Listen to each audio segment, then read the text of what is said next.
That's such a tearjerker moment. Not for me, I hardly ever cry at movies until we get to Endgame. Spoiler alert.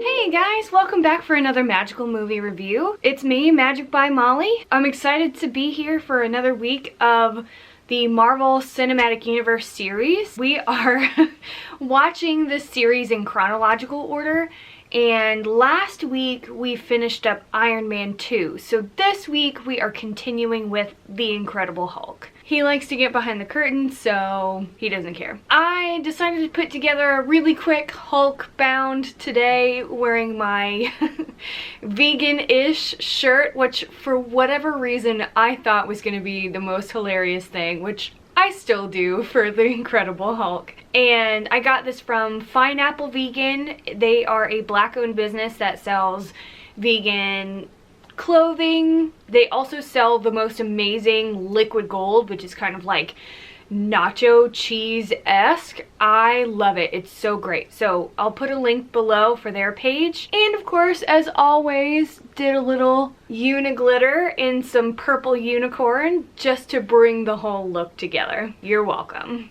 If you've never joined a magical movie review before, we break things down into 4 sections.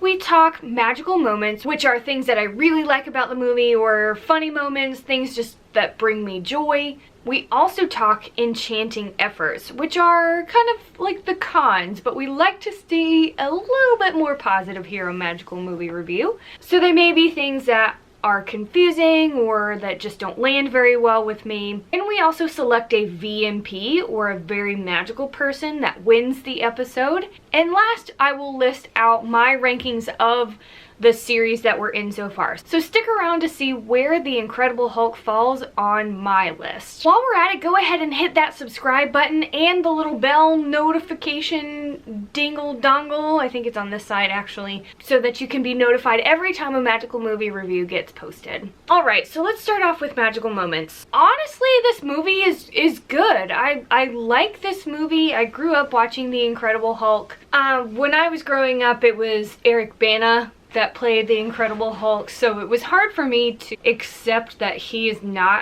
movies are not part of the MCU, but I thought that this was a good first installment of the Hulk movies, or the Hulk in the MCU rather. One big magical moment for me is Liv Tyler just being in the movie. She's not my favorite actress by any means, but I love her. I think she's a really good person. I just find her entertaining in a wholesome perspective, but I also love her dad, Steve Tyler, and Aerosmith, so pretty much anytime she shows up on screen, I'm generally interested in the movie. So, of course, just kind of a superficial magical moment. Liv Tyler, love her being in the movie. Also, comparatively to the Iron Man 2 review that we just did, this plot is simple, it's easy to follow, but it's still exciting with the action scene. So, whereas with Iron Man 2, we had 6 or 7 different plots that we were following, with The Incredible Hulk, we really just have Bruce on the run trying to find a cure for his Hulkness, and also the British guy. The Abomination. What's the guy's actual name? Blonsky. Blonsky trying to become better than the Hulk, or become the Abomination, and then they fight at the end.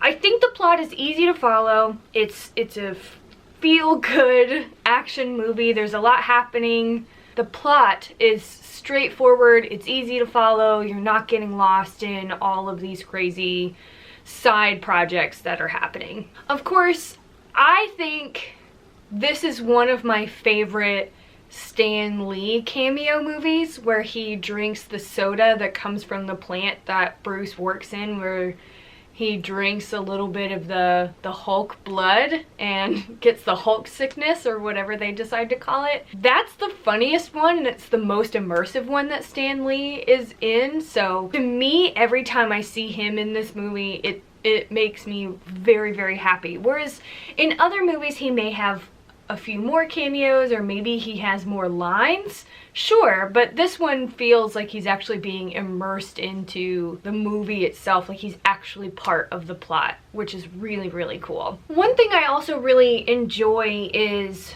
while it has a simple plot and it's a good movie standalone, it does also have a lot of really great tie-in to the MCU. So we have the super soldier serum that Bruce Banner is trying to perfect and inject into himself to become a super soldier, and it goes badly wrong, and so there's a tie-in there, and it loops it all together here, at least in phase 1 of the MCU. I like that without it being so heavy Avengers here up front. Like, introduction movies for each individual Avenger here at the beginning kind of has their own story with some subtle hints of MCU or how it's all going to tie in, because it allows them to stand on their own, be their own character.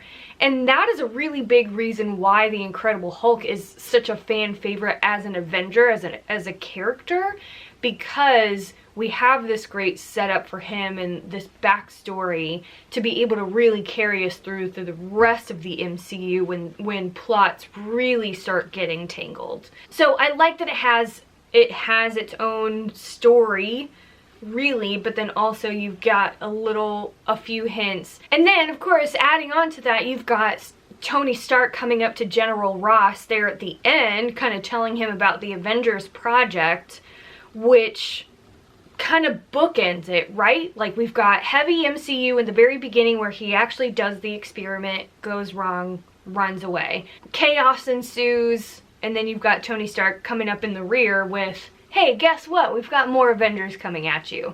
And with it being, I believe, the second movie in release order of the MCU, this is exciting to see that we're going to have a continuation of Tony Stark, who is our first Avenger, it is my favorite.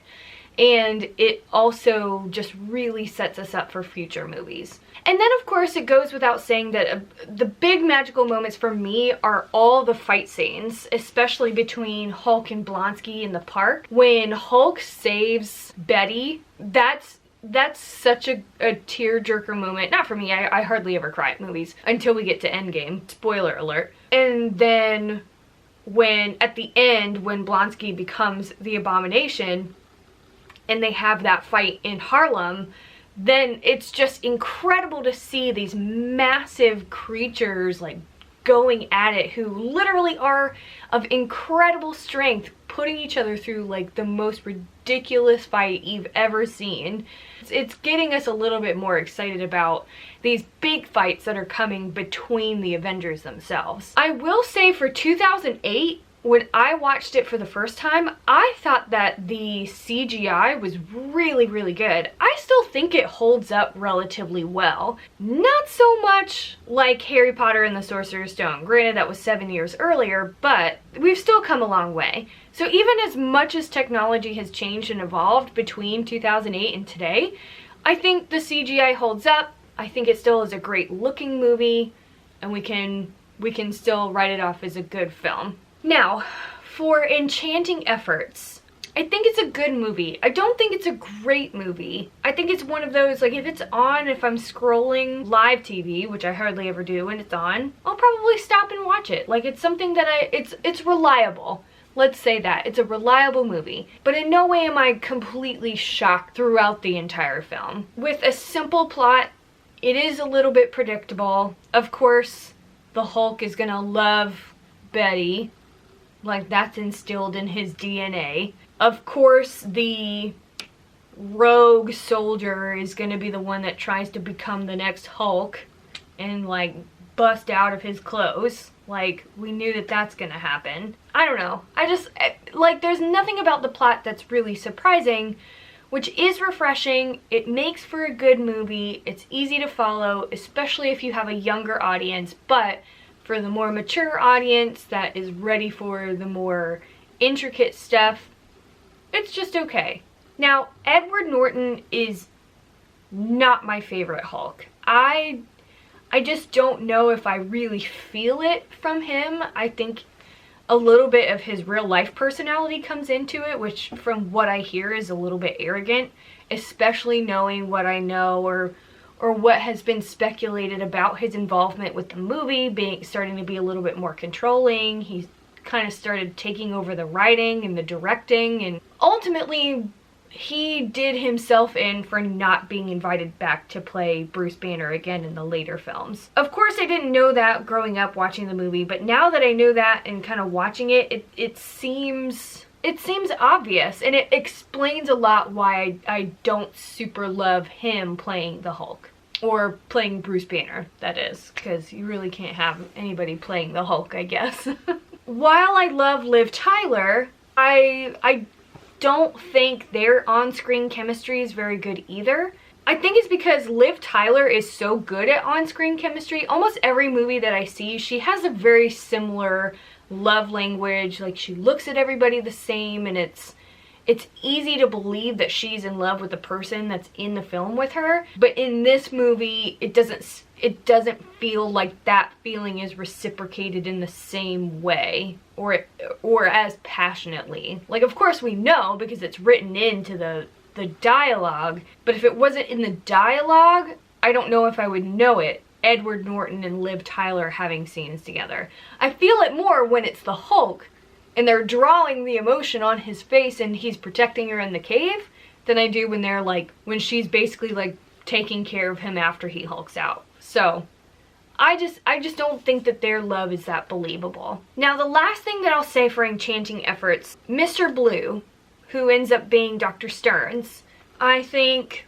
holes every time I see him. Anybody else get that reference? Comment below. But when they get to the point where Blonsky is kind of holding him hostage to do the super soldier experiment on him, knocks him out, he's laying on the ground, and the Hulk blood drips onto the open cut on his head, and you can see him like morphing and like smiling. Nothing ever comes out of that. We don't really get a lot of answers, so that's just one thing that I'm like still left with questions about. Is it something that while Universal was still releasing movies that they thought maybe they were going to build on top of that? Were they ever going to do anything? Were they going to leave it a mystery? Who knows? But it is really the only big like stone left unturned in the movie. Pretty much everything else seems like it's pretty answered.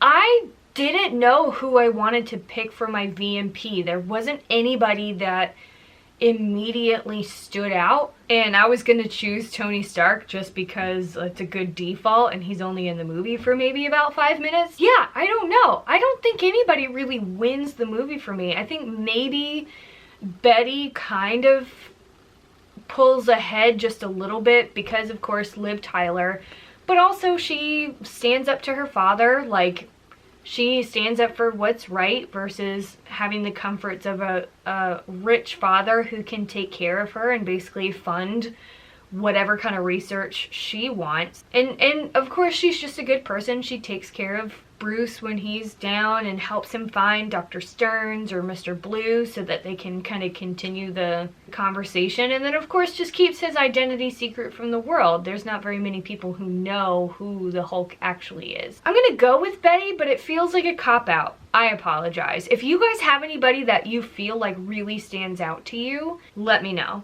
for sure. So as you can probably guess after this set of review, my list or my ranking of the movies is definitely not surprising to you. So I'm gonna go Iron Man, Captain America the First Avenger, Captain Marvel, Iron Man 2, and The Incredible Hulk. While Iron Man 2 is complicated and it's messy and there's a lot of things that can be improved. If I had the choice and somebody put these two movies in front of me and said, hey, you pick tonight's movie night, I'm probably just gonna pick Iron Man 2. It is a little bit more exciting, it's got a little bit more action, and of course, Iron Man is just my favorite Avenger, so can't really help it. Thank you guys for coming back around for another magical movie review. I always have a really good time doing these, especially this week. I've been counting down the days where I get to wear my veganish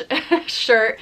on my video. Make sure you like this video and comment down below any thoughts that you have, good, bad, VMP. Any arguments against my rankings? I definitely want to hear those. And of course, make sure you subscribe and follow me on all the other social medias because there's 50,000 of them. So we might as well be friends on all of them. I hope you guys have a magical rest of your week. Stay weird and don't be a turd.